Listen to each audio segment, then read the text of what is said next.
Аймгийн засаг даргын 0102 тоот албан даалгаврыг хэрэгжүүлэх ажлын хүрээнд Дархуул аймгийн зүүнний хүчний холбооноос санаачлан 2017 оны 4-р сарын 8-ны өдөр хог бол мөнгө, хог бол баялаг, хотын соёл, хоггүй орчин их цэвэрлэгийг зохион байгуулж, Дархан хүнс хувьцаат компани араас хойд Дархан хаалга хүртэл 6 км урт 100 м-ээс 1.5 км хүртэл өргөн газрын хогийг түүж, 4 машин 32 м3 дахин ашиглах боломжтой хогийг ачуулж, хогийн цэг орчмоос түүсэн 10 м3 орчим хогийн цэг рүү шууд зөөж асгасан байна.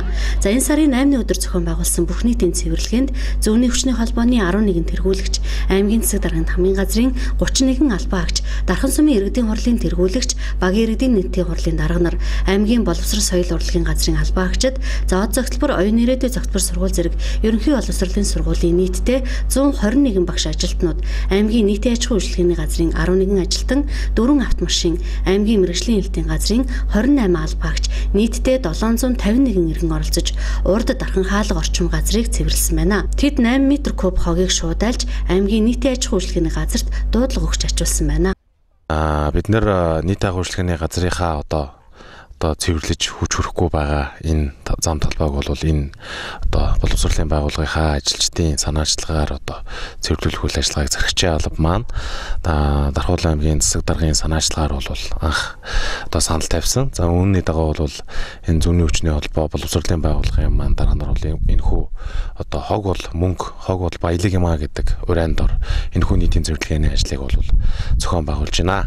Бидний өнөөдрийн энэ цэвэрлэгээ маань нэг гол урай бас хог бол мөнгө юм. За хог бас баялаг юм а. Хогийг төвж эндээс бол баялаг бүтээж болох гэсэн ийм урайтай явж байгаа. Тэгээ энийг бол аймгийнхаа бас нэг үйл ажиллагаа явуулж байгаа компани бол сан аргу компани тушааж тэнд нь хогийн сав аман сандал энтер үйлдвэрлэх тэр ажил бүтээгдэхүүн гаргуулаад тэрийг бол аймаг орон нутагт хандивлах ийм зорилготой явж байгаа. Тэгэхээр энэ өнөөдрийн арга хэмжээнд бол зүүнний хүчний холбооноос гадна бол бас манай боловсролын байгууллагууд ялангуяа цэцэрлэгүүд идэвхтэй оролцож байна.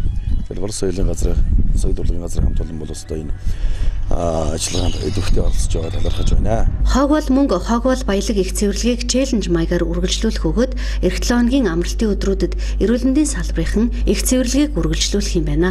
Дараагийн челленжийн маань аж ахуйн нэгж байгууллагуудаар бол ихтэй сургуулийн консорциум, эрүүл мэндийн газрын харьяа байгууллагууд, эмийн сан, хувийн эмнэлгүүд бол оролцохоор энэхүү ажил маань өнөөдрөөс эхэлж байна. За ингээд энэ ажлаа бол бид нэр 3-7 хоногийн хугацаанд бол хийнэ гэсэн төлөвлөгөөтэй байгаа. Эхний челленж урайлгын маань эрүүл мэндийн газар хүлээж аваад эх 7 хоногийнхаа бас амралтын өдрүүдээр энэ цэвэрлэгэнд бас гарахаар болж байгаа. Бацангал дарга болоод нэг дэмжиж хүлээж авсан. За дараа нь бид нар бас ихтэй сургуулийн консорциумууд, за мөн аж ахуйн нэгж байгууллагууд, үйлдвэр албан газрууд руу бас энэ урайлга дуудлагаас хөрвүүлж байна.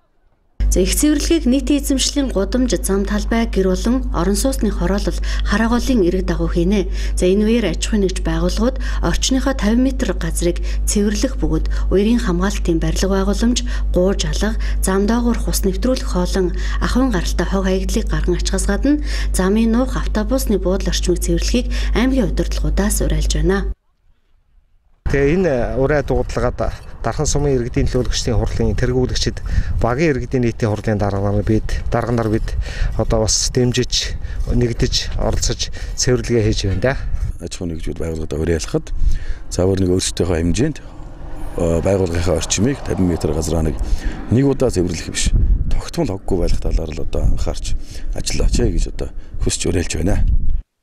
Ийхүү хотынхоо иргэдийн ая тухтай ажиллаж амьдрах таатай нөхцөлийг бүрдүүлэх зорилгоор Дархан хотын хэмжээнд бүх нийтийн их цэвэрлэгийг зохион байгуулж байна.